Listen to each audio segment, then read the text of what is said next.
Ok, bueno, buenas tardes. Ahora sí, bienvenidos a este taller de la Escuela de Letras y de Mundo UCAP titulado Narrativas Transmedia. En la tarde de hoy nos acompaña la profesora Fabiola Fulco, docente de producción en medios digitales de la Escuela de Letras y también pues egresada de nuestra casa de estudios. Bienvenidos y bueno, esperamos que sea una tarde provechosa, donde podamos compartir ideas, intercambiar comentarios, preguntas. Tienen a su disposición el chat para hacer pues alguna interrogante a lo largo de la sesión.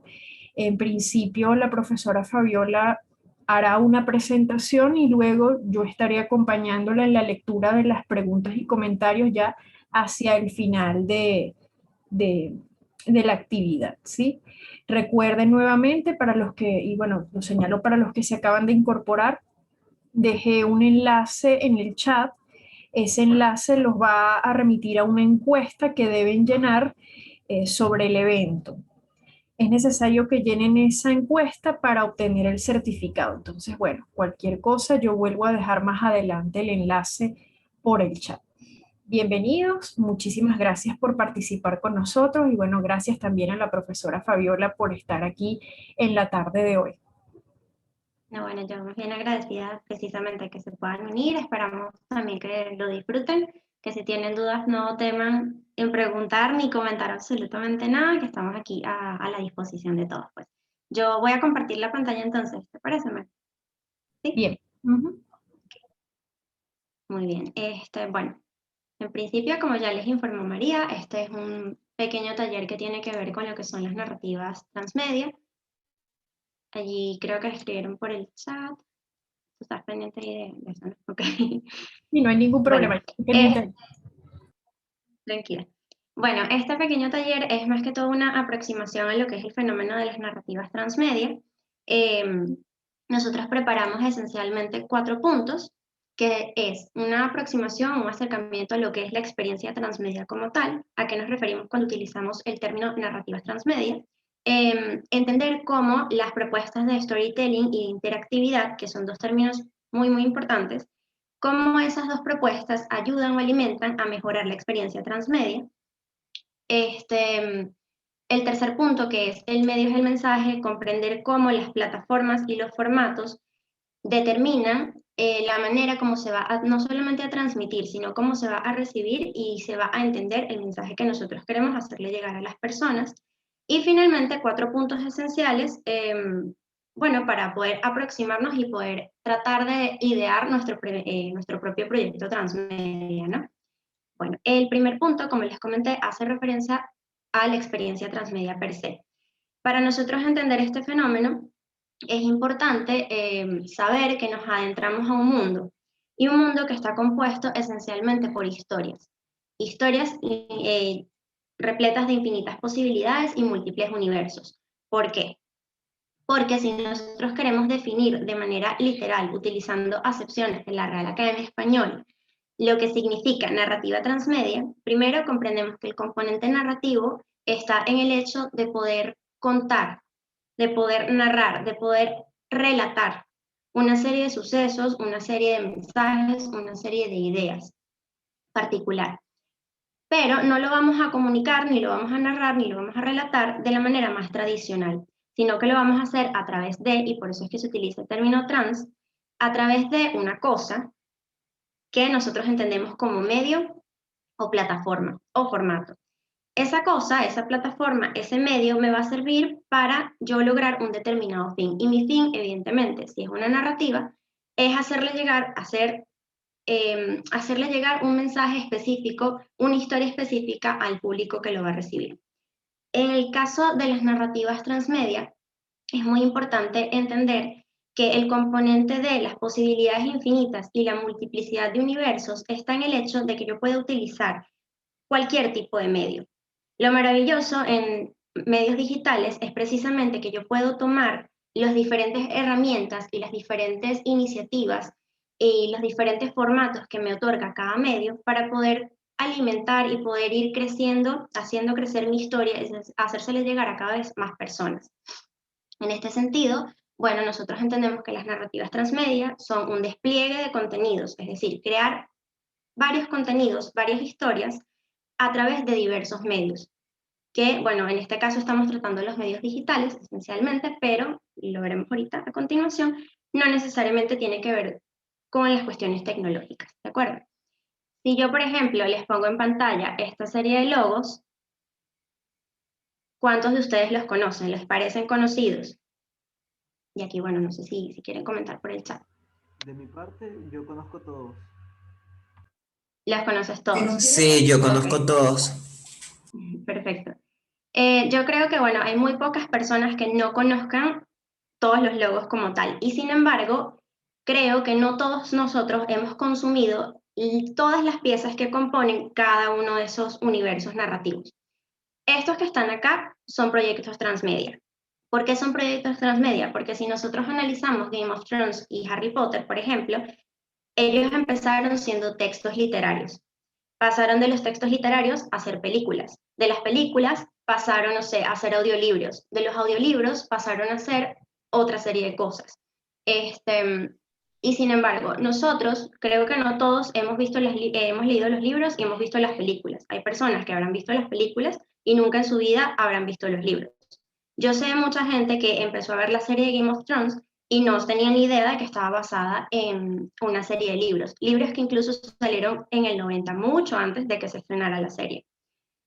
Entonces, lo maravilloso que tienen las narrativas transmedia es que yo tengo la posibilidad de llegarle a distintos públicos de distintas maneras en distintos tiempos, sin que eso altere mi contenido. Y más bien, las personas que habrán leído los libros al inicio se habrán sentido muy emocionados cuando se anunció que iban a hacer la adaptación de la serie o la serie o la adaptación a películas, en el caso de Harry Potter.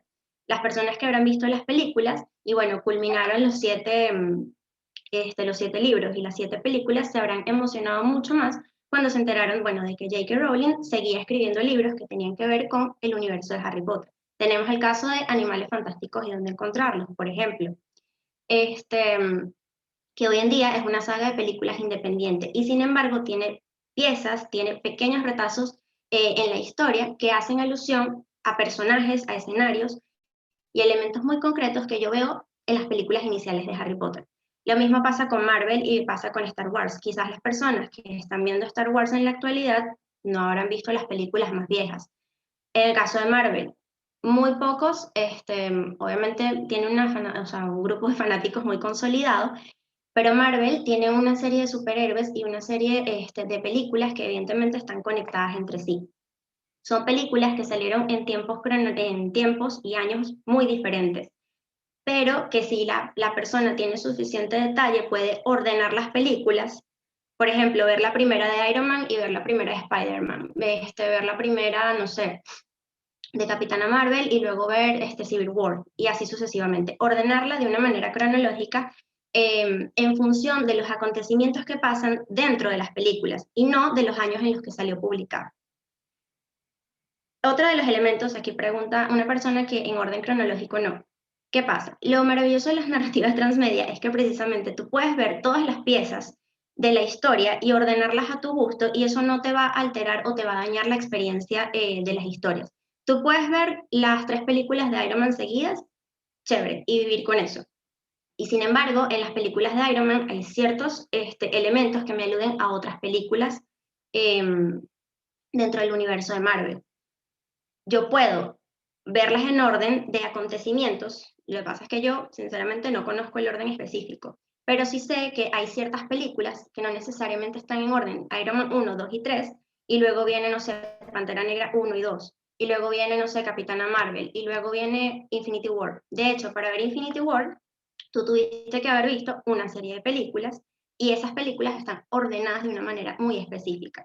Entonces, tú puedes ver las piezas por separado y no te va a dañar la experiencia. Tú puedes conocer ciertas historias y está bien. Pero este proyecto es tan grande y tan rico y tan infinito que tú puedes seguir sacando películas, seguir sacando libros, seguir sacando lo que sea y vas a seguir alimentando la historia. El hecho de que nosotros, por ejemplo, tenemos una versión de Hulk, que fueron las primeras películas que se sacaron, pero hay una segunda, que es la de Mark Ruffalo, por ejemplo. Entonces, En el caso de las narrativas transmedia, son historias que se pueden ir adaptando y reconstruyendo constantemente sin la necesidad de que eso dañe el centro o el orden, el mensaje como tal de todo el universo. Por eso es que también tenemos el caso de Star Wars. Para ver las películas más actuales no es necesario haber visto, y sin embargo hay piezas y hay elementos que nos permiten disfrutar mucho más la experiencia de Star Wars si vimos todas las películas, tanto las viejas como las nuevas. Pero uno puede fácilmente ver las nuevas y no hay ningún inconveniente. Lo mismo pasa con Harry Potter, no es necesario leer los libros para entender las películas. Game of Thrones es lo mismo, no es necesario leer los libros para entender la serie. El spin-off que pronto van a sacar sobre los Targaryen, no es necesario ver la serie para poder entender el spin-off. Y así sucesivamente. Entonces, lo que quiero que entiendan es que realmente los universos transmedia o las narrativas transmedia son proyectos macro y que están pensados eh, de tal manera, o sea, con tanta minuciosidad, que tú puedes adaptarla, ir readaptándola, ir construyendo nuevos contenidos en nuevos formatos, y eso no la va a dañar de ninguna manera. Entonces, si nosotros analizamos un poco más a detalle los 7, o sea, por qué efectivamente estos funcionan y por qué son ejemplos tan significativos en la cultura actualmente, porque es lo que les digo, nosotros pudimos no haber visto todas las piezas de cada universo transmedia y sin embargo vemos los logos y sabemos qué son. Lo entendemos ahí a primera vista. ¿Qué pasa? Ellos funcionan y se han consolidado de tal manera porque cumplen con lo que Henry Jenkins, que es la persona como a la que se le atribuye todo el término de narrativas transmedia, por los 7 principios de las narrativas transmedia que menciona Jenkins. Estos 7 principios son características muy particulares que hacen que esos universos trasciendan más allá de un solo formato. Es decir, ¿por qué Harry Potter se pudo adaptar a películas? ¿Y por qué luego esas películas y esos libros siguieron generando contenido adicional? Se creó un libro de animales fantásticos donde encontrarlos y luego se crearon las películas. Hay un libro sobre los cuentos de Vida y el Bardo que sale mencionado en las últimas películas y así sucesivamente. ¿Por qué ese contenido fue tan importante que la gente quiso seguir consumiéndolo en otros formatos, de otras maneras, con otras piezas, con otros personajes, etcétera? Bueno, Henry Jenkins dice que hay 7 cosas a tener en cuenta. Lo primero es el tema de la extensión y la profundidad. La extensión es la capacidad que tienen todas las historias para adaptarse a cualquier tipo de formato, a cualquier medio. Básicamente, todos los libros se pueden llevar a películas. A veces no se llevan a películas, se pueden llevar a series. Si la serie y la película tienen suficiente impacto, eso me va a generar otro tipo de contenidos. Pueden ser videojuegos, pueden ser parques temáticos, pueden ser mercancía específica, pueden ser tiendas dedicadas, pueden ser incluso lo que son los clubs o los grupos de fanáticos oficiales. Está el tema, por ejemplo, de la Comic Con, que está enfocado en un contenido muy específico, y eso se creó a partir de pequeños universos narrativos, que son el Marvel, DC, etc. Entonces, la extensión tiene que ver con eso, con la capacidad que tiene mi historia para convertirse a cualquier tipo de medio. Lo de Nintendo con su parque, no sabía que Nintendo tenía un parque, pero sí, Nintendo podríamos analizarlo como una propuesta de universo transmedia en el sentido de que, bueno, es una marca que tiene un propósito, un objetivo específico, eh, y tiene una serie de juegos diseñados, producidos por él. Y cada uno de esos juegos, bueno, compone lo que es el universo de Nintendo, pues. Ahora, si luego se saca un parque temático que aborde cada uno de esos juegos, ahí se está cumpliendo un principio de narrativa transmedia. Porque la extensión es eso, que tú tengas tu historia y la puedas prolongar más allá de ese formato inicial donde la historia empezó. Lo ideal es que cuando uno hace un proyecto transmedia, eso esté contemplado. No siempre lo está. También depende muchísimo del impacto que vaya a tener el contenido cuando se vaya a lanzar, pero lo ideal es que uno tenga como cierta ambición o cierta idea de que el contenido luego se va a adaptar a otro tipo de formatos. Hay libros que quieren ser llevados a películas y el autor sencillamente no quiere. ¿Por qué no? O sea, no era algo que él tenía contemplado, su universo narrativo se cierra allí. Ese es un ejemplo. En el caso de la profundidad, tiene que ver con el hecho de que las personas se sientan tan interesadas y tan cautivadas que quieran seguir consumiendo esa historia a través de todos los medios donde la historia se está desplegando. Es decir, que las personas que leyeron los libros se vean cautivadas a tal punto que digan, wow, quiero que sigan sacando libros, aunque ya sé que esta historia terminó. Pero entonces salieron las películas. Esa es, bueno, una manera de seguir disfrutando el contenido, esta vez desde un medio o una forma diferente. En el caso de la continuidad y la multiplicidad, la continuidad tiene referencia con el hecho de que yo sea consistente con la historia que estoy contando. Si yo le doy una personalidad y hay una serie de sucesos muy, muy importantes para los personajes que marcaron cómo son ellos como personas, como individuos, yo no puedo hacer una cosa en el libro y luego en la serie hacer una cosa totalmente diferente. Depende, evidentemente, si la productora decide inspirarse o basarse en y toma rienda suelta y produce otro tipo de eventos y otro tipo de cosas con el contenido, ya ese es otro tema.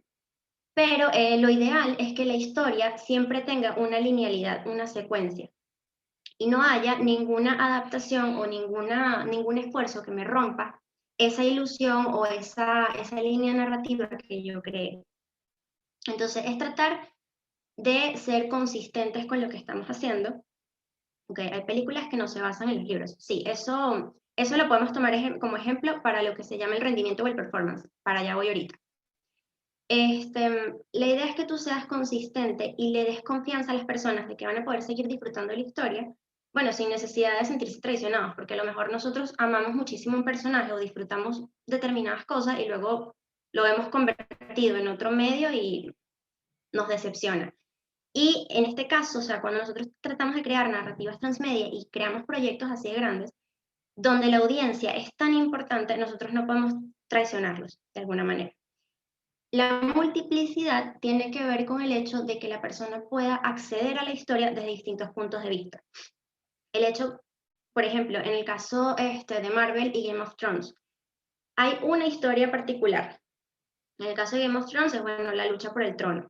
Y hay una infinidad de personajes que están constantemente luchando por conseguir ese mismo objetivo.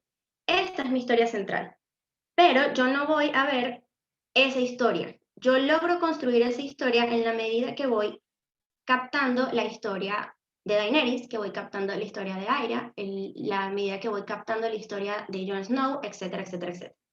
Yo voy tomando las piezas, pero que son piezas que puedo hilar y que realmente están conectadas entre sí. Y me van a dar una visión macro de la historia central. Eso tiene que ver con la multiplicidad. También aquí entra muchísimo lo que tiene que ver los flashbacks. O bueno, también hay unas progresiones que ves los eventos desde el futuro y luego te vas otra vez al presente, etc.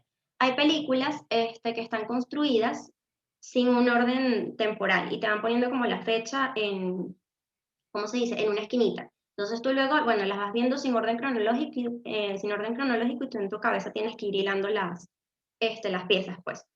A ver, aquí dice una persona, hay veces que las historias llegan a su final y empiezan a ser precuelas, exacto, como es el caso de Game of Thrones con el spin-off, y tienes que estar muy pendientes de que no afecten la historia central, sí. Por eso es tan importante, fíjense, muchos de estos universos narrativos, y bueno, vamos a ir al punto de construcción de mundo.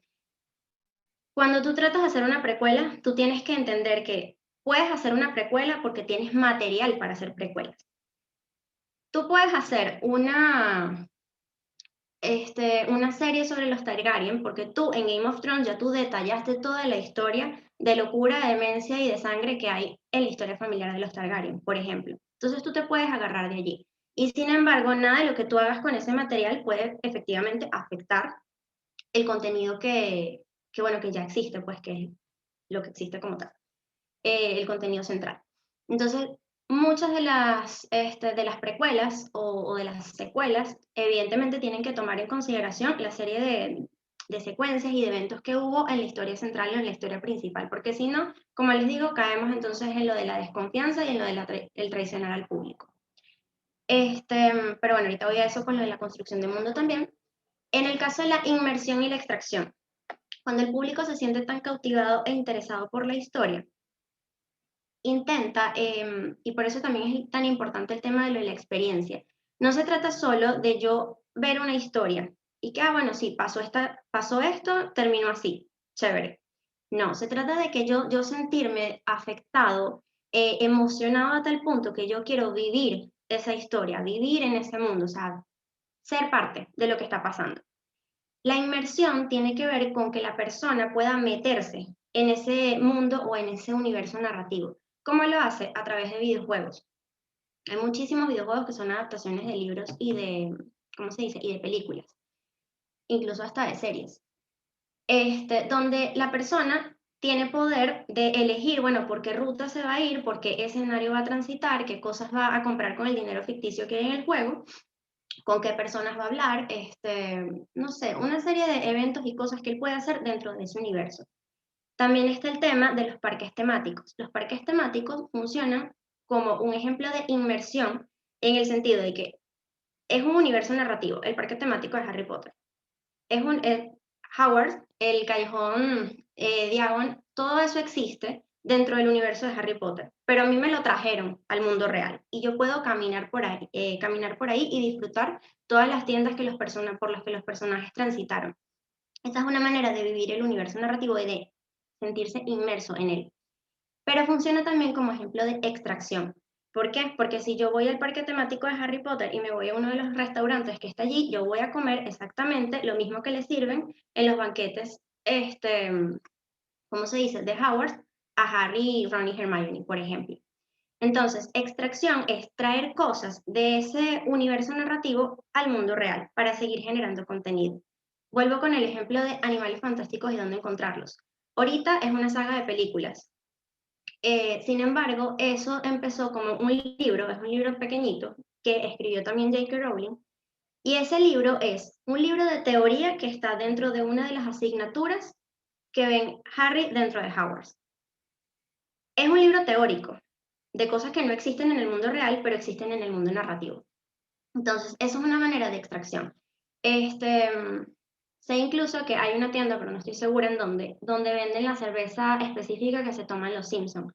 Esa es una manera de extraer cosas que existen en ese mundo y, bueno, ponérselas a la gente en la realidad, para que las personas vivan la experiencia de estar allá adentro. Lo de la construcción de mundo, esto tiene que ver con lo que te estaba comentando de la precuela. La precuela se puede hacer porque hay un background, hay una historia que existe, que yo conozco, y que, bueno, la que se le puede hacer profundidad, porque es tan vasta, tan rica, tan excelente, que se le puede dar continuidad en otros, bueno, en otros formatos. Puede ser en una película, en una serie, en un libro, lo que sea. La construcción de mundo tiene que ver con el hecho de que ese universo narrativo esté pensado de tal manera que sea un mundo totalmente independiente. Tiene su propio dinero, tiene sus propias, ¿cómo se dice? Sus propios lugares, tiene su propio sistema de educación, tiene su propio sistema económico, su propio sistema político, sus propias ideologías, sus propias creencias, sus propios lo que sea. Funciona de manera independiente. Todo lo que nosotros tenemos en el mundo, con lo que nosotros nos relacionamos diariamente, existe ahí y tiene su propio nombre y su propia forma. Dice aquí, como lo de Naruto Shippuden se convirtió en Hokage y el protagonista es su hijo Boruto, exactamente. Esa es una manera de darle continuidad a la historia, y bueno, seguir alimentando, porque en Boruto evidentemente siguen saliendo personajes que salían en, ¿cómo se dice?, en Naruto, y sin embargo lo que pasa con Boruto no va a afectar nada de lo que ya Naruto vivió, pero es una manera de prolongar y extender la historia y seguir creando un universo narrativo mucho más amplio. Por eso es lo que les digo, o sea, esto es un campo súper infinito y súper amplio. Yo puedo seguir sacando material. Si yo como creador fui lo suficientemente inteligente, crítico y centrado de pensar en todos esos aspectos. J.K. Rowling dijo que lo primero que escribió de Harry Potter fue el final. Y que ella, bueno, hay una película que lo cuenta, ella basó todo, absolutamente toda la concepción de mundo antes de ponerse a escribir la historia central, que bueno, es la del niño que vivió al final del día, ¿no? El otro aspecto importante es el tema de la serialidad. La serialidad implica que tú le puedes dosificar el contenido a las personas. Con las series, tú ves un capítulo esta semana y ya estás muriéndote por ver el capítulo de la próxima semana. Eso es un tema, o sea, es tratar de conectar a las personas con lo que va a pasar. Y tú en ese interín, entre un capítulo y el otro, tú te vas ideando las teorías de lo que puede pasar o de lo que quieres que suceda.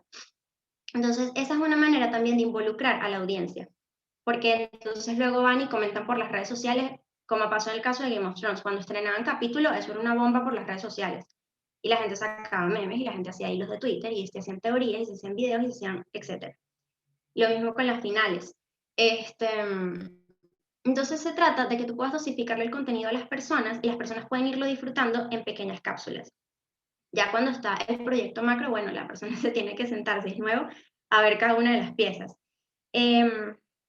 Pero estos proyectos funcionan en la medida que tú no le das todo de golpe a la gente, sino que tratas de que la gente se sienta involucrada, como les digo, de una manera mucho más personal. Y ahí va el tema de lo que es la subjetividad. La subjetividad tiene que ver, en principio, de que la historia sea lo suficientemente grande como para yo poder interpretarla o entenderla desde distintos personajes o desde distintos escenarios. Pero además de yo poder hacer mis propias teorías de lo que me gustaría que pasara o de lo que va a pasar en el siguiente episodio o en la siguiente cómic o en el siguiente lo que sea. Como las series de Disney Plus que sacan ahora. Tendrías que darme un ejemplo para, bueno, para entenderte mejor con el comentario. Ya, no sé si Las María series pasó. de Marvel, ahorita, ejemplo, Ah, la de Loki, sacan una semana y entonces uno dice, perro, mire qué va a pasar. Entonces se queda así eso, con ese exactamente. suspenso. Ese ejemplo funciona muy bien. También está el caso de WandaVision. Tú, para entender la historia, bueno, puedes ver WandaVision sin necesidad de ver lo demás, supongo, porque no he visto WandaVision. Porque ella tiene su propia historia, tiene su independencia.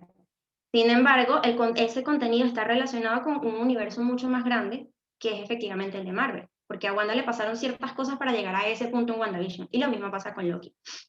Entonces son historias que tú puedes seguir, o sea, sacando.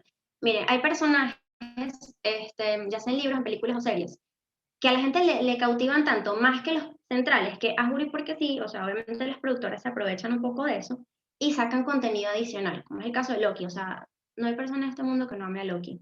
Yo creo que la gente ama más a Loki de lo que ama a Thor. Entonces, eso es una manera de seguir alimentando tu universo narrativo, ¿ok? Me gustó, o sea, ese ejemplo está muy bien visto. Y ahí se entra también el tema de la subjetividad, ¿no? Poder conocer la historia desde otros personajes y conocer otras historias dentro de la historia macro. Y finalmente, lo que es el rendimiento o el performance. El rendimiento o el performance tiene que ver con la participación de la audiencia. Cuando ya yo vi absolutamente todo esto y me sentí tan involucrado con lo que vi, yo necesito seguir hablando de eso, y por eso es que las redes sociales funcionan tan bien para difundir este tipo de contenidos. Necesito seguir hablando de eso. Entonces me voy a un blog donde la gente comente sobre lo que leí o sobre lo que vi. Entonces genero conversación. Y esa conversación al mismo tiempo, si yo comento teorías o si yo comento mis impresiones o si yo se lo recomiendo a alguien, eso va a alimentar el poder que tiene mi historia como tal. La película de Black Widow es otro ejemplo también. Todo lo que salga en Marvel va a funcionar como ejemplo de transmedia porque ellos, como les digo, son un proyecto macro. ¿Sabes? ¿Por qué? Porque nacieron de unos cómics que evidentemente están hilados entre sí también. Y sin embargo, el universo que vemos en las películas no es el mismo que vemos en los cómics, porque dentro de los cómics hay múltiples universos, hay diferentes versiones de los mismos superhéroes. Pero bueno, ese es otro tema que aquí no podremos sentar a hablar infinito de eso. En el caso del rendimiento y el performance, no solo es que yo, bueno, vaya y comente y siga hablando y hablando y hablando, y genere, no sé, movimientos sobre el contenido, que yo lo mantenga vigente, en tendencia, por decirlo de alguna manera, sino también el hecho de que yo, bueno, luego si yo dibujo muy bien, haga un dibujo y bueno, haga una serie de dibujos y los publique por todas mis redes. O cree mi propia historieta basada en. De hecho, en Harry Potter hay un fanático que publicó en internet como una historia independiente de James Potter, que es el papá de Harry. Y bueno, o sea, eso lo publicaron en físico, con el permiso evidentemente de J.K. Rowling. Pero eso fue una manera, es un ejemplo de performance, ¿por qué? Porque la gente tomó el contenido e hizo su propia producción, su propio contenido, que quizás altere o modifique aspectos de la historia principal, pero no anula el poder que yo estoy teniendo con mi narrativa, porque de hecho la acción de la gente que siga comentando y siga haciendo cosas, me permite a mí seguir creciendo. Entonces, hay una vertiente de Harry Potter de este fanático con James Potter, por ejemplo. Hay veces que van a sacar un personaje de una serie, una película, y a la audiencia le gusta tanto que no los dejan. Ah, o sea, matarlo. Sí, bueno, no sé si ustedes conocen a Sherlock Holmes, pero el autor intentó matarlo y a la gente no le gustó en los libros. Y bueno, el autor se vio obligado a resucitarlo. Porque es eso, o sea, la gente tiene un poder real y ese es un punto fundamental. O sea, la gente aquí tiene poder sobre lo que se está haciendo. Porque si yo creo una propuesta y a la gente no le gusta, ahí murió. O sea, ¿para qué lo voy a seguir adaptando a otros formatos? ¿Para qué voy a seguir haciendo esfuerzos si no está funcionando, si no está comunicando lo que yo necesito que comunique? Entonces, en ese sentido es muy, muy importante. También está el tema, por ejemplo, de los fanfiction, el hecho de que la gente escriba historias alternativas sobre la historia principal. Eso funciona muy bien. Como lo de Iron Man en Endgame. Miren, con narrativas transmedia hay que tener mucho cuidado, hay que siempre hacer como un tanteo de lo que piensa y opina la gente, porque si no, bueno, luego se te vienen encima, ¿no? Claro, esto ya es con proyectos macro. Esto evidentemente requiere una capacidad de producción y una capacidad de trabajo muchísimo más grande, porque ajá, para construir un parque temático hay que verles la cara, ¿no? Y lo mismo para seguir sacando películas y para series. ¿De acuerdo? Bueno, esos son los 7 principios a tomar en cuenta y si se fijan, realmente los ejemplos que les coloqué acá y los que ustedes también han mencionado en los comentarios se ajustan perfectamente a, bueno, a estos principios que dice Jenkins. No significa que otras propuestas que se queden sin parque temático o sin videojuegos no sean proyectos de narrativas transmedia. Porque, como les digo, cada paso en realidad requiere un nivel de esfuerzos importante y no todos los pueden hacer. Hay veces que incluso, o sea, hay textos que son tan relevantes, o sea, a la gente le encantan y bueno, esos libros nunca se adaptan a nada. Y aún así hay gente que lo ama y hay gente que produce en función de ese contenido. Entonces, es algo que yo no diría que está escrito sobre piedra, porque esto va a seguir cambiando y se va a seguir nutriendo porque, como les digo, son historias que son infinitas y como son infinitas, involucran la capacidad creativa y el poder que tiene la gente sobre él, realmente van a seguir cambiando día a día. Francisco Alvarelo, él comenta, bueno, que una narrativa transmedia en realidad es un relato que se puede diversificar y expandir, donde el papel de las audiencias y del público es súper importante. Ok, aquí dice otra persona, el anime y el manga son lo mismo, pero en videojuegos son diferentes. Tú dices el mismo contenido. Lo que pasa es que los videojuegos tienen, ¿cómo decirlo? En los videojuegos la gente tiene muchísima más capacidad para modificar el contenido. Claro, dependiendo de cómo El esté control. orientado el juego, ¿no? Ajá, te escucho. No, que estaba O no sé si completando fue esa que... idea que en los videojuegos uno tiene mayor control e intervención de lo que hace, pues porque es como el punto de vista que uno tiene sobre eso, sobre el personaje. Entonces, cualquier persona puede moverse por un camino, cualquier persona puede moverse por otro. Entonces, Sí, es que por eso les digo, ahí hay un poder y una, ¿cómo se dice? Una capacidad diferente a lo que son las adaptaciones, porque también tenemos que pensar que cuando se adapta de un manga o a un anime o de un libro a una película o serie, ahí hay una productora de por medio. Y las productoras a su manera vienen a funcionar como entes de consumo, en el sentido de que, bueno, analizaron el libro fue un boom, bueno, nosotros como productora queremos sacarle una película y obviamente van a cambiar cosas porque también hay que tomar en cuenta, y eso lo vamos a ver ahorita con el medio, que realmente cada medio es diferente y tiene sus propias estrategias, tiene su propia manera de funcionar. Por lo tanto, el contenido puede que no siempre se mantenga igual. Pero, por ejemplo, yo no puedo hacer una adaptación de Batman, este, donde, ¿sabes? A Bruce Wayne no le haya pasado lo que le pasó, que le mataron a sus padres. Puedo ofrecer un universo alternativo, pero decirlo, mire, voy a crear este universo alternativo, mira este juego, en este juego la trama es que a Batman no se le murieron los padres. Ahora, ¿Batman sería Batman si no se le murieron los padres? Esa es otra incógnita que tendríamos que resolver. Porque como les digo, hay eventos que son fundamentales.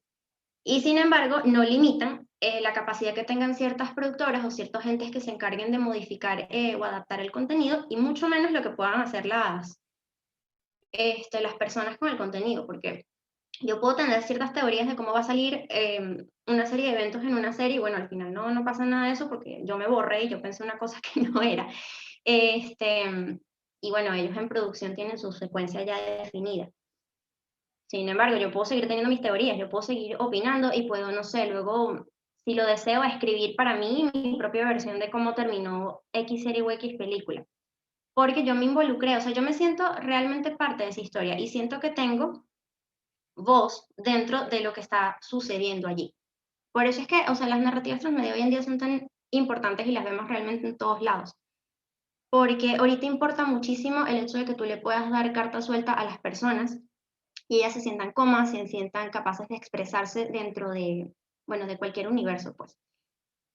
A ver, hay uno que Bruce Wayne mató a sus padres y el Batman se llama Ray Robin. Sí, yo conozco esa. Como les digo, o sea, aquí realmente no hay límites. Lo importante es que tú tengas tu historia central y sea sólida. Y que luego digas, mira, ¿qué pasaría si te doy esta otra propuesta? Pero eso es ya después de que tú tienes tu trabajo central. Si tú no tienes tu trabajo central definido, difícilmente vas a poder hacer algo más. O sea, ya sea ponerte creativo y hacer otro, hacer que Bruce Wayne sea malvado, no. Necesitas tener, o sea, un elemento sólido y a partir de él trabajar y seguir expandiéndolo. ¿De acuerdo? Bueno, esta es una cita de Francisco Alvarelo, ya se las acabo de mencionar. Francisco Alvarelo, él hace un análisis de Escolaro. Él es un crítico también de medios, bueno, todo lo que tiene que ver con narrativas transmedia, así como los Jenkins. ¿De acuerdo? A ver. Ajá. Bueno, esto me va a llevar evidentemente a todo lo que les acabo de comentar del poder de las audiencias y de lo importante que es crear una historia sólida a lo que es el storytelling y la interactividad dentro del mundo multimedia. Cuando nosotros hablamos de multimedia, hablamos no solamente de diversas plataformas, sino también de formatos, que yo puedo utilizar a mi favor el texto, las imágenes, los audios, etcétera. ¿De acuerdo? Esos puntos esenciales. El storytelling y la interactividad son dos puntos claves para lograr que una narrativa transmedia funcione. ¿Por qué? En el caso de la interactividad, hace referencia al poder que tienen los usuarios dentro del contenido. Hay una diferencia, sí me parece importante acotarla, entre lo que es interacción y lo que es interactividad. La interacción tiene que ver más con un indicador, una señal que me está dando la gente de que mi contenido le está gustando. Lo vemos más claramente en las redes sociales, con los botoncitos de me gusta, comentar, enviar o guardar. Las cuentas o las personas que están detrás de ese contenido reciben esos datos y saben más o menos por dónde van los gustos de las personas. Eso es meramente interacción. Hay una especie de relación entre el contenido y el consumidor, pero, o sea, el consumidor no está haciendo nada con esa información. O sea, en el sentido, esa información le sirve a la persona que creó el contenido. La interactividad tiene otro sentido. La interactividad implica que la persona se sienta lo suficientemente interesada y curiosa por el universo narrativo como para consumirlo. Es decir, no es simplemente yo voy a ver la película 1 de Harry Potter, bueno, qué chévere. Yo vi esa película, no me interesó qué pasó con Harry, no me interesó más nada, lo dejé hasta ahí. Allí no hubo ni interés ni curiosidad por seguir o sea, por continuar la serie o continuar las películas. En ese sentido, mi consumo fue relativamente pasivo. ¿Por qué? Porque yo lo vi y ahí quedó. No hice nada con eso. El consumo activo tiene que ver con el hecho de que, bueno, yo vi la primera película, yo necesito ver la segunda. Necesito ver la tercera, necesito ver la quinta, necesito ver la séptima. Wow, o sea, terminé de ver esto, lo amé, voy a ponerme a leer los libros. Leo los libros. No es suficiente para mí. Bueno, entonces, ¿sabes qué? Yo no estoy conforme con el desenlace que le dio la autora a tal cosa. ¿Qué pasaría si, bueno, hay un universo donde Harry hace tal cosa? ¿O qué pasaría si, bueno, no sé, yo me imagino que un personaje es diferente al como lo trataron de retratar en la película, entonces voy y hago un dibujo y hago toda una serie de dibujos, no sé. El punto es que yo pueda consumir de manera activa, es decir, yo pueda opinar y sentirme involucrada emocionalmente con lo que estoy viendo. Y eso me lleve a generar o a producir algo que es independiente, algo que de alguna manera me pertenece a mí ahora. O sea, yo hice esa historia mía, a mi manera. Con producciones independientes, como les digo, están, por ejemplo, los fanfics, están, por ejemplo, hay blogs donde la gente puede escribir historias alternativas. Hay gente que hace cómics basados en los cómics. A ver, las películas que quedan incompletas puede decir que genera cierto interés para dar esa interactividad. ¿Incompletas en qué sentido? Porque hay veces que las películas O sea, si hablamos de incompletos, tipo que no se le hizo una continuidad, una segunda parte, a veces es porque a la gente no le gusta lo suficiente la película y la productora dejó dejarlo hasta ahí. Como es el caso de La Brújula Dorada. La Brújula Dorada tuvo una película y un fiasco, y no siguió. A ver, en el caso de la historia, depende. Hay historias que dan para una sola película porque así se concibieron inicialmente. Hay otras que yo puedo dejar una especie de final ahí ambiguo y hacer, o sea, tantear el terreno. Si tiene suficiente impacto, suficiente punch, yo puedo luego sacarle otra, ¿cómo se dice? Bueno, otra película, otra serie, lo que sea. De hecho, cuando hay series independientes, en el caso de Netflix, ustedes ven las primeras temporadas y las primeras temporadas tienen un cierre que, bueno, es más o menos ambiguo. Tú entiendes que puede haber una segunda temporada. Pero si la historia llega hasta ahí, bueno, ok, llegó hasta ahí. Hay un final más o menos concreto. Eso lo hace Netflix para tantear si a la gente le va a gustar suficiente. Y si a la gente le gusta, bueno, pagan una segunda temporada y arrancan. A ver, los finales abiertos también generan esa interactividad, sí.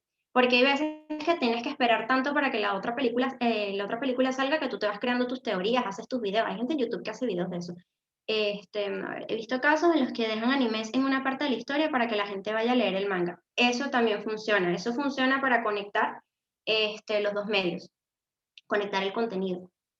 También el personaje principal no tiene su profundidad. Bueno, de profundidades hay muchas cosas, y eso también me parece importante acotarlo. Hay muchas cosas que hoy en día no tienen la profundidad que deberían.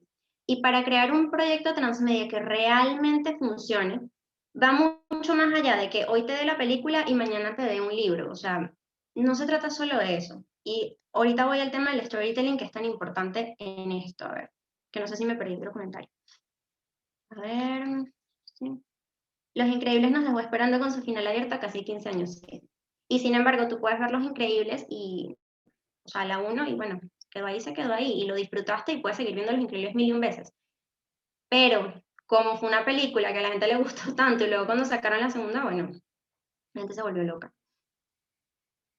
Y, o sea, el tema con la espera tiene que ver con la serialidad, pero a veces la espera no necesariamente es algo pensado o voluntario. A veces simplemente, bueno, el contenido no la dio, no la dio. El anime es que los creadores de un anime están haciendo ellos mismos, se basan en... Ajá. Sí, yo creo que depende muchísimo de las intenciones que tengan para adaptar a diferentes medios. Algo me pareció interesante fue que en la película de Cruella, la profundidad del personaje. Bueno, en este caso no sé cómo funcionaría el tema de la interactividad, pero Cruella, bueno, podría ser un ejemplo de cómo el universo de los dálmatas se expande con una versión alternativa, no sé qué tan alternativa porque no he visto la película, de la historia de ella, pues de la villana. Hoy en día hay muchas versiones que hablan de la historia de los villanos que a la gente le interesa tanto, ¿no? Una precuela en la cual se explica cómo ella llega a ser, bueno, como les digo, o sea, todo contenido me parece a mí que podría expandirse a otros medios, a otros formatos y darle una profundidad mayor a la que tenía inicialmente. Pero lo ideal realmente es que esa intención de darle una extensión o prolongación esté desde el inicio. Porque yo muy fácilmente puedo agarrar cualquier película de Disney ahorita, bueno, sacar un villano y hacerle una historia alternativa, no sé. Pero corro el riesgo de que eso no funcione, de que eso no sea consistente con lo que inicialmente tenía. Y ahora a eso, voy con el tema del storytelling. Maléfica. ¿Maléfica es consistente con la Maléfica de la película de La Bella Durmiente? Se los dejo para que lo piensen. No sé si yo lo tomaría como un ejemplo sólido o eficaz de proyecto transmedia. Okay. De paso que tuvo una segunda película, entonces, bueno, ese ya es otro tema, para no desviarme tanto, porque como les digo, o sea, yo creo que este tema es tan interesante porque uno puede sentarse a analizar realmente cualquier tipo de producción e irle sacando ideas. Pero a eso voy con el tema del relato consistente. Cuando yo estoy hablando de storytelling, el storytelling es una propuesta narrativa que tiene que ver con el hecho de yo crear un relato consistente en el tiempo. Es decir, que pasen los 1001 años y esa idea central que yo tuve, esa historia central que yo tuve, no se desvirtúe por ningún medio y no cambie de una plataforma a otra, por ejemplo. Pero más allá de un relato consistente, tiene que ser un relato que se conecte con las personas, o sea, que los haga sentir algo. Porque el truco, y sobre todo hoy en temas de marketing, es que yo necesito conectarme con las personas, o sea, hacerlas sentir algo, algo que valga, para que el contenido sea importante. O sea, yo necesito que la gente se sienta interesada por lo que yo estoy creando, pero más que todo que le importe. Y que eso que le importe lo ayude, no sé, a cambiar su manera de ver las cosas, a cambiar su manera de ser, no sé. Que la persona pueda hacer algo con eso, que diga, yo después de ver esta película, después de ver esta serie, después de haber visto este universo, yo no soy la misma. Eso es súper importante. Las películas de Karate Kid, que después de varios años llegó la serie de Cobra Kai. Bueno, no sé si sea una continuación, un reboot, porque esto también depende muchísimo del análisis que tú le vayas a hacer y qué referencias esté manejando la película. A veces sencillamente hay películas que le hacen guiños a otras películas y eso no necesariamente es una iniciativa transmedia. El storytelling, déjame cerrar esto para que podamos seguir al siguiente punto. El storytelling también en storytelling es importante que nosotros tengamos una estrategia pensada. Por eso es que les digo, yo puedo sacar contenido de una infinidad de personajes, de una infinidad de cosas, mil y un veces. Porque realmente, o sea, las historias, si yo tengo personajes que son lo suficientemente interesantes y a la gente le gusta, yo puedo intentar buscar los medios para que eso funcione y seguir extendiéndolo. Pero yo tengo que pensarlo, o sea, pensarlo muy bien, analizar si va a funcionar o si simplemente lo estoy haciendo porque a la gente le gusta y ya. Y a veces porque a la gente le gusta y ya no es la mejor razón para seguir haciendo contenido. ¿Ok? Las películas de Pokémon, no sé, ok. Y a eso voy con el tema de lo de la trascendencia. No se trata solamente de que la gente, bueno, haya leído los libros y haya visto las películas y haya ido al parque temático y haya jugado los videojuegos, no. Es que, o sea, hay cosas, hay historias que nosotros vemos que nos cambian profundamente. Y hacia eso tienen que apuntar todo lo que nosotros hagamos. O sea, ¿por qué la gente llora con Infinity War 2, con Endgame? ¿Por qué, o sea, la gente se siente tan afectada con la pérdida de un personaje ficticio? O sea, nos plantea, o sea, una serie de cuestionamientos, a veces hasta filosóficos, dependiendo de qué tan involucrado te sientas tú, de la vida. Y eso es lo que tiene que apuntar todo el contenido, hacer que la gente se cuestione y, no sé, se involucre de una manera mucho más profunda. Por eso es que también hoy en día, o sea, Harry Potter puede dejar de seguir, de sacar cosas, pero van a pasar 20 años y todo el mundo va a saber qué es Harry Potter. Van a pasar 20 años y todo el mundo va a saber qué es Star Wars. Van a pasarse. Y el simple hecho de que pasen 20 años y se sigan sacando adaptaciones, que se sigan sacando remakes, que se sigan sacando X cantidad de contenidos, habla de lo importante que fue para una generación. Y hacia eso todo el contenido que se haga en términos de narrativas transmedia y de proyectos de storytelling, hacia eso tiene que apuntar. ¿Ok? Eso en un principio. Iba con toda mi disertación. ¿Por qué nos interesa tanto contar historias? Porque el quid de aquí, de todo este tema, es el hecho de que al final del día nosotros nos estamos ocupando de contarle una historia a alguien. Harry Potter es simplemente un niño que vivió por ciertas circunstancias, se convirtió en el elegido y su meta era simplemente, bueno, vencer a Voldemort. Esa es toda la historia de Harry Potter. ¿Qué pasa? O sea, para que Harry logre vencer a Voldemort pasan una serie de cosas bastante dramáticas, bastante trágicas, bastante importantes, que a nosotros nos interesa saber. Entonces, ¿por qué nos interesa, o sea, contar las historias? Bueno, porque las narraciones existen día a día. Nosotros como personas somos historias. Somos historias que de alguna manera están incompletas, porque día a día nosotros con las experiencias que tenemos vamos cambiando. Aquí dice Ángela, nos identificamos con la historia, eso es súper importante. Hay cambios por los que pasa el personaje que no los estoy viviendo yo, pero wow, yo conecté tanto con ese personaje que yo aprendí la lección, viendo cómo él pasaba las de Caín. Un ejemplo de esas historias que te cambian y de un impacto fue Call Me By Your Name, una película que de verdad hace ver las cosas diferentes en el amor, sí. Es que hacia eso tiene que apuntar todo, porque si no, la gente se queda en lo que es el consumo pasivo. Simplemente lo vi, pasé mi película de domingo, chévere, y ya, ahí quedó. Y cuando uno quiere producir, uno no se quiere de verdad dedicar a esto, uno tiene que pensar que todo el trabajo que hace tiene que importarle a alguien. Y para que le importe a alguien, primero te tiene que importar a ti. Entonces, todos los esfuerzos tienen que ir siempre dirigidos hacia la intención de crear algo que la gente pueda disfrutar más allá de, bueno, estaba en Instagram, recorriendo el feed, le di like, lo vi y ya. O sea, se trata más que todo de vivir las experiencias, pues, y de sentirlo prácticamente. Porque bueno, quizás uno visto de manera un poco más objetiva, esto no es tan importante. Pero bueno, si hay un trabajo, o sea, de tanto trasfondo, o sea, a alguien le tiene que importar, pues. Y así ahí tenemos que ir. ¿Por qué sí? Porque nosotros hacemos historias para que la gente se identifique con ellas. Y cuando la gente se identifica con ellas, es que las cosas funcionan. Porque hay marcas y productos, porque también voy con todo esto, lo que nosotros vemos como narrativas transmedia no solamente se ve en películas o en libros, esto también se puede ver en las mismas marcas. Porque la gente prefiere Coca-Cola en vez de Pepsi-Cola. Tranquilo. Me avisan si me quedo pegada o algo, porque el internet ustedes saben. ¿Por qué la gente prefiere, no sé, comer en McDonald's que comer en Burger King? Que parecen preguntas tontas, pero es porque hay un trabajo detrás de esas imágenes, o sea, de esos productos que hacen que las personas se sientan mucho más identificadas o mucho más involucradas con ciertas marcas y productos que con otras. Y al final del día te venden lo mismo. ¿Cuántas cadenas no hay que venden hamburguesas? Y sin embargo, cuando uno quiere comerse una hamburguesa, uno piensa específicamente en una. Y hacia allá va.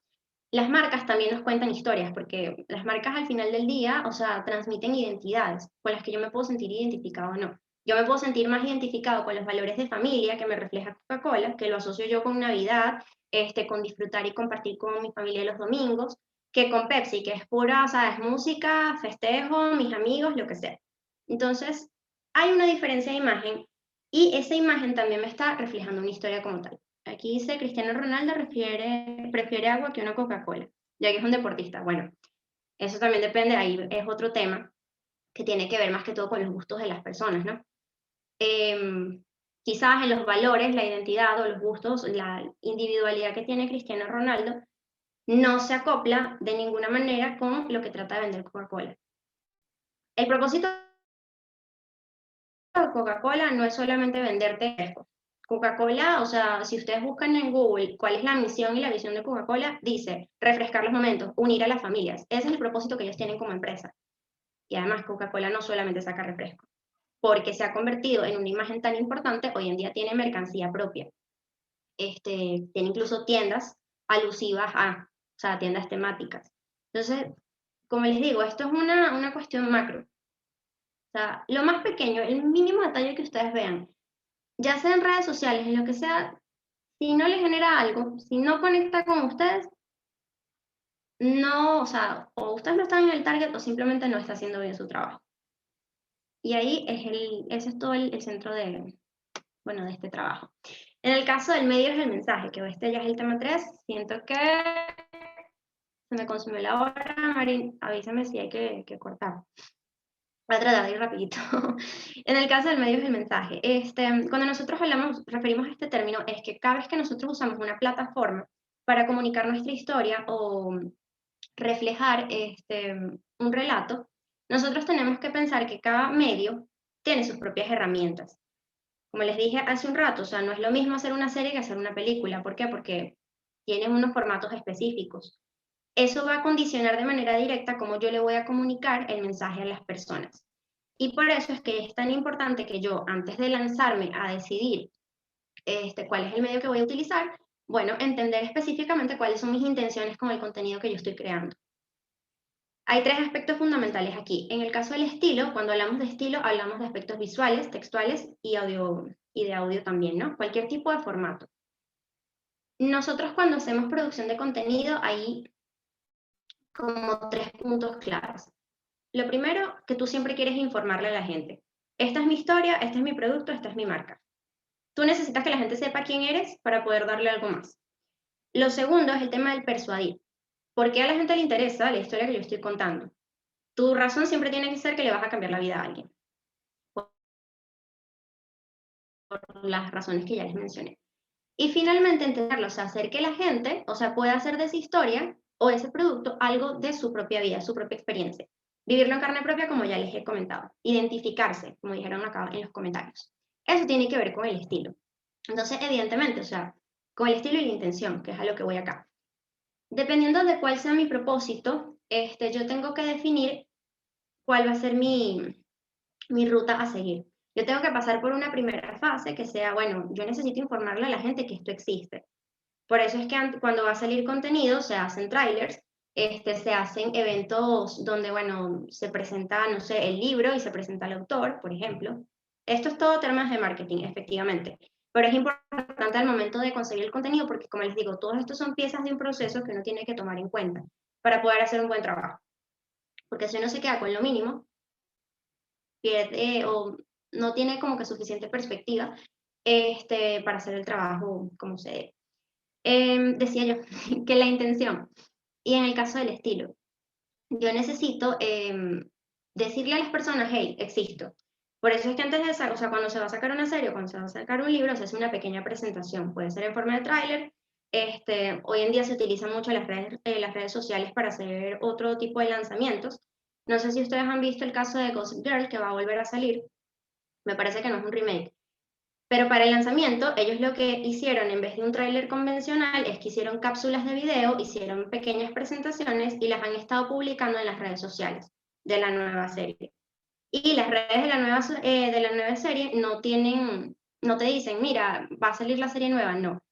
El personaje que ellos crearon es la misma Gossip Girl en redes sociales. Y esa es la manera como ellos idearon su estrategia para comunicarle al mundo, mira, va a salir otra serie de esto.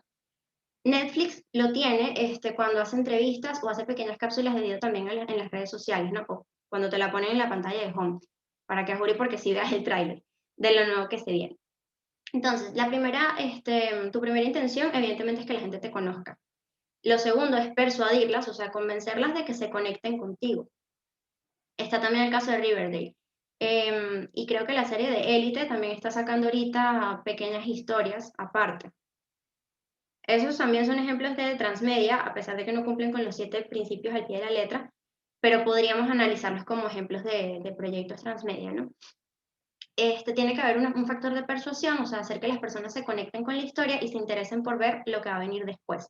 Y bueno, consumir de manera constante. Y finalmente entretenerlos de manera creativa, por ejemplo, el hecho que hayan creado estas redes sociales especiales con uno de los personajes de la serie, en el caso de Gossip Girl, para que ellos se puedan no solo identificar con la historia, sino que la historia en sí cobre vida a través de otra serie de medios y con otra serie de estrategias. En marketing, esto es lo que nosotros conocemos como un proceso de inbound o de conexión con la audiencia. Es fácil, o sea, es simplemente que el contenido le llegue a la gente, eso es alcance. Que la gente hay una conexión con las personas, o sea, que a la gente le importe, eso se llama interacción. Y finalmente, el proceso final, que es fidelización, que es cuando la gente se involucra, o sea, totalmente con lo que está viendo, con lo que está consumiendo y lo va a recomendar 100%. A ver, en realidad Riverdale eran unos cómics. Esa también es una versión de, ¿cómo se dice? Es una manera, no sé si universo transmedia, porque al final del día es una adaptación y no sé qué tanta relación hay entre una cosa y otra. Pero sí es una manera de ver cómo un contenido se puede producir de una manera nueva para llegarle a otro tipo de gente. Porque evidentemente la serie de Archie, los cómics no están dirigidos para el mismo tipo de público que vio la serie de Riverdale hoy en día. ¿Okay? Y finalmente, bueno, lo que es la estrategia. Si yo voy a informar, yo necesito ubicar cuáles son los medios que me van a servir para difundir y divulgar la información. Si yo voy a persuadir, yo necesito herramientas que permitan que las personas generen una interacción. E incluso puedo abrir canales nuevos para que ellos puedan generar su propio contenido, que ahí entra en el entretenimiento. Por ejemplo, que yo haga, no sé, un blog temático y la gente pueda ahí meterse y comentar. Yo creo que Netflix, no sé si Netflix tiene sección de comentarios, me parece que no. Bueno, sería interesante que Netflix abriera en su página web, no sé, o dentro de la plataforma, una sección donde la gente pueda debatir y teorizar sobre las series. Esa sería una manera también de hacer que la gente conectara y se entretuviera con el contenido, ¿de acuerdo? Ok. Aquí están comentando también lo de Archie. el punto central de todo, sin un objetivo claro, corremos el riesgo de perder todos los esfuerzos que se realizaron. Como les digo, aquí las historias siempre van a poder adaptarse, siempre van a poder mutar, siempre van a poder cambiar. Pero un buen proyecto transmedia empezó, o sea, se concibió con la idea de que a futuro fuese un proyecto transmedia. Lo están haciendo en los comentarios de Netflix. Dice acá Jorge, no sabía que tenían comentarios. Por lo menos no los he visto hasta ahora. Ya sé para meterme en la plataforma. Y bueno, finalmente, o sea, las 4 recomendaciones breves que les daría para poder ejecutar un proyecto transmedia serían los siguientes. Estos elementos claves. ¿Qué es lo que tengo que tomar en cuenta? Primero, analizar y reflexionar. ¿Cuál es mi historia? Como les digo, o sea, yo tengo que captar, o sea, tengo esta historia como tal, pero ¿qué tantas dimensiones y qué tantas capas va a tener? Esa es la diferencia que tiene. La diferencia cuando un libro se adapta a película a cuando se adapta a serie. ¿Por qué? Porque yo sé que mi historia no da para cubrir 2 horas nada más. Entonces yo necesito más tiempo. O saco una película en sagas, como es el caso de los Juegos del Hambre, que bueno, tenía 3 libros y se hicieron 4 películas al final. ¿Por qué? Porque el último libro no era, o sea, no daba para una sola película, por ejemplo. Entonces yo necesito saber, entender específicamente cuáles son los elementos de mi historia y qué tantas dimensiones o qué tantas capas tiene. Lo siguiente, establecer cuáles son los medios, o sea, qué herramientas yo necesito para que esa historia se comunique de la manera más efectiva. Lo tercero, trazar la audiencia. ¿Qué quiero yo que la gente haga con el contenido? Si yo hago simplemente una adaptación a una serie, bueno, a mí evidentemente me va a interesar que la gente comente sobre la serie. Punto. Netflix en su caso, bueno, tiene canales, son las redes sociales por los que la gente se puede involucrar o conectarse con la serie. Netflix, de hecho, ellos sacan sus películas y sus series y luego entonces hacen cápsulas de video o que son especies de testimoniales, son proyectos de IGTV, donde, bueno, hacen entrevistas a los actores, donde te dan contenido como exclusivo del rodaje y tú, bueno, te puedes conectar de una manera mucho más profunda porque estás viendo todo el proceso de creación de la serie o de la película. Entonces, esa es una manera de trazar la estrategia, o sea, entender a quién le va a llegar, cómo le va a llegar, para qué le va a llegar, hacia dónde yo tengo que dirigir mis esfuerzos. O sea, como les digo, todo esto tiene que ver con una planificación muy profunda, muy seria sobre lo que se quiere hacer, porque no es simplemente, bueno, sacar las cosas a lo loco, porque las cosas salidas a lo loco no siempre funcionan. ¿De acuerdo? A ver, hay un libro que sacan 3 temporadas y las películas que juntan entran en una sola película. A veces las decisiones que toma producción no son las mejores, pero ya eso es otro tema. O sea, ahí habrá razones por las que ellos creyeron que ciertos formatos o ciertos medios funcionaron bueno, para el contenido, pero no siempre es lo ideal.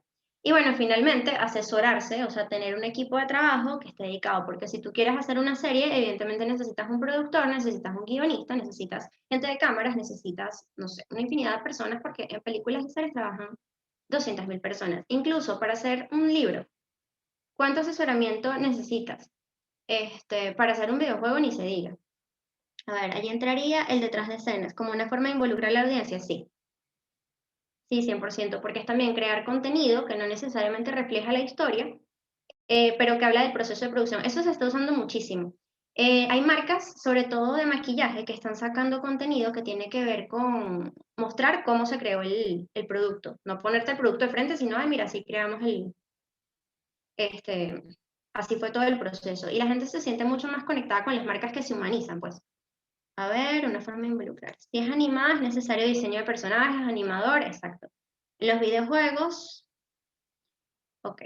Hay una serie de elementos que ustedes tienen que tomar en cuenta, pero para empezar un proyecto transmedia, bueno, se empieza por el inicio, se empieza por el inicio. O sea, es el tema de definir, armarte tu cuadrito de planificación completo, cuál es mi historia, para qué quiero contar esta historia, por qué a la gente le interesa esta historia y qué necesito yo para que esta historia se cuente como yo necesito y quiero que se cuente, ¿de acuerdo? Y bueno, finalmente, o sea, decirles lo que les he reiterado durante todo el taller, que es algo que siempre repito cuando hablo de producción de contenido, es el tema de que uno tiene que tratar siempre de crear algo real, o sea, de crear una experiencia para las personas, de crear algo que a la gente le importe. Porque, o sea, como les digo, o sea, el mundo está lleno de cosas muy vacías y creo que uno se merece mucho más de lo que a veces le dan. No sé si, María, tienes alguna pregunta. Esto es realmente la aproximación que tenía para ustedes a todo este universo. No sé si tienen alguna otra pregunta o comentario que podamos leer. Yo los escucho. Excelente, Fabiola. Bueno, primero agradecerte por tu presentación maravillosa. Bueno, yo creo que todos estamos muy contentos y quedamos hechizados escuchándote. Eh, no sé si alguien tenga alguna pregunta, pero yo sí quería hacerte, bueno, no sé si una pregunta, pero quizá conocer tu opinión con respecto a, bueno, tú que has estudiado letras y ahora estás como profesora de nuestra escuela, pues, ¿cómo verías tú que un estudiante y un licenciado en letras pudiera sacarle provecho también a sus conocimientos de la carrera para comenzar a crear entonces narrativas transmedia? Porque realmente la carrera nos ofrece muchas oportunidades y muchas perspectivas para esto. Bueno, en primer lugar, o sea, una de las cosas que tiene la carrera de letras y en cierta medida porque yo la estudié, es que letras te conecta con lo que sea que tú veas, lo que sea que tú leas, lo que sea que tú percibas del mundo de una manera mucho más intensa y personal. Yo creo que cuando uno pasa por letras, uno primero, o sea, entiende las dimensiones y la importancia que tienen ciertos símbolos de la cultura. Primero porque nosotros en letras, particularmente en la católica, hacemos un repaso histórico, bueno, desde la literatura y desde el arte, en principio, ¿no? Entonces, nosotros tenemos de primera mano conocimiento de todo lo que son las referencias más clásicas y más trascendentales, que, o sea, si hacemos un estudio mucho más detallado, las grandes historias realmente siempre se basan en lo mismo y encuentran todos sus referentes en la tradición y en la tradición literaria, esencialmente. Entonces yo creo que la mayor contribución que tiene la carrera, sobre todo para la creación de contenido en medios digitales y bueno, más allá de eso, primero es el dominio de todas las referencias. Segundo, el tema de que sí despierta en ti una perspectiva crítica, hace que tú te involucres, o sea, quieras entender, o sea, a profundidad todas las dimensiones de lo que estás abordando, incluso el mismo trato que tienes con las personas, o sea, empiezas a darte cuenta que las personas actúan y son de determinada manera por razones específicas que a veces son ajenas para la misma persona, ¿no? Ves contenido que hoy en día solo es reflejo de contenido que se creó hace muchísimo tiempo. Entonces creo que tiene que ver con eso, o sea, el manejo de las referencias, el despertar tus sentimientos, primero tu sensibilidad, o sea, hacer que las cosas te importen y te importan a tal punto de involucrarte en ellas y tratar de analizarlas y tratar de sacarles provecho siempre, así sea lo más mínimo. Entonces creo que la carrera te despierta y en el sentido que te despierta y te hace notar cosas, te incentiva a que tú crees, o sea, y despierta tu potencial creativo también. Entonces por eso yo diría que esta carrera es ideal para la producción de contenido, desde lo Así, personal, ¿no? así es, bueno, yo también me sumo a tus ideas porque efectivamente nosotros tenemos una formación bastante amplia en lo que respecta a la historia del arte, por ejemplo. También pues todo lo que tiene que ver con la historia de la literatura. Vemos desde la literatura clásica hasta la literatura contemporánea, literatura venezolana, latinoamericana, norteamericana. Y ya por supuesto también las cátedras del estudio lingüístico son fundamentales para comprender el lenguaje, el discurso, ¿no? O sea, cuando nosotros estudiamos sociolingüística o también pues el análisis del discurso y el propio sentido y origen de las palabras cuando analizamos la gramática histórica del español. Eso enriquece muchísimo más el contenido que nosotros podemos crear con respecto a ya sea que queramos incursionar en las narrativas transmedia o en distintos tipos de creación, poesía, teatro o narrativa. Entonces, bueno, Yo gracias creo por... que Ujú. te enseña realmente o sea, que no hay límites. En el sentido, no sé, de que tú tienes tantas capacidades. En el momento en que te sientas y, o sea, no sé, para mí letra fue de verdad o sea, me cambió a mí por completo la vida porque me cambió la manera de ver las cosas. Y en el sentido de que, bueno, ahora veo las cosas de manera diferente, sí, o sea, yo no me relaciono igual, ¿no? Por Y supuesto. además, o sea, es eso, hace que las cosas te importen de tal manera que te incentiva a que tú sigas estudiando, que te sigas preparando y que lo complementes con lo que sea que más adelante te interese. Entonces, Así es. gracias a ustedes por estar. Yo estoy muy contenta. Recuerden, chicos, por favor llenar la encuesta, la estoy dejando otra vez por el chat porque sin la encuesta no tenemos el certificado, es decir, no podemos emitir el certificado porque los datos que se recojan de allí son fundamentales para nosotros conformar entonces el documento y podérselos enviar por correo, ¿sí? Entonces es súper importante que nos ayuden llenando esa encuesta para que tengan también su certificado. No sé si alguien quiere decir algo más. Bueno, tenemos algunos comentarios en el chat agradeciendo, señalándonos que ha sido muy interesante la experiencia, muy buen contenido, efectivamente maravilloso. También, pues bueno, que señalan que el taller ha sido muy bueno. En fin, una cantidad bastante grata de elogios tenemos acá entre los comentarios. Gracias de verdad por asistir y por Agradezco estar aquí con yo. nosotros. Sí. No, espero que se sientan más interesados y de ahora en adelante consuman contenido de manera activa y Así productiva. es, así es. Bueno, chicos, les dejamos también por acá por el chat nuestras redes sociales, @letrasUCAP. Estamos en Instagram, en Twitter y también estamos en Facebook como Escuela de Letras UCAP. ¿Sí? Y también tenemos nuestro canal de YouTube. Síganos por allí. Allí vamos dejando distintos tipos de contenido, ¿no? De todos los seminarios virtuales que hemos tenido, tanto en este semestre como en ocasiones anteriores. Tenemos también otras ediciones que hemos presentado de talleres de Mundo UCAP. Por ejemplo, está el taller de mitología grecorromana, que estuvo bastante bueno en el mes de mayo. También tenemos un interesante taller con el escritor, bueno, el conocido escritor Fedosi Santaella, sobre, bueno, en general la narrativa venezolana, latinoamericana. Y pues bueno, también allí encontrarán otro tipo de contenidos sobre la carrera de letras y también pues de las humanidades en general. Entonces, bueno, no se olviden de seguirnos, @letrasUCAP en Instagram y en Twitter y Escuela de Letras UCAP en YouTube y en Facebook. Mira, A ver, preguntan por acá nos... Ajá, a ver, habrán un taller de mitología. No, ya tuvimos el mes pasado, en mayo, un taller sobre mitología grecorromana y el arte, ¿sí? Pero eso lo van a encontrar en nuestro canal de YouTube, ahí mismo en la lista de reproducción que se llama Talleres Mundo UCAP, ahí encuentran el taller de mitología. De todas maneras, más adelante, ya será para después de septiembre, tendremos otras ediciones de este tipo de talleres que, bueno, estoy segura, bueno, estamos seguras de que van a ser de su agrado y ojalá puedan participar nuevamente con nosotros. Bien, entonces creo que si no hay más preguntas ni comentarios, damos entonces por cerrado este taller. Muchísimas gracias, profe Fabiola. Ha sido una gratísima experiencia que esperamos que se repita.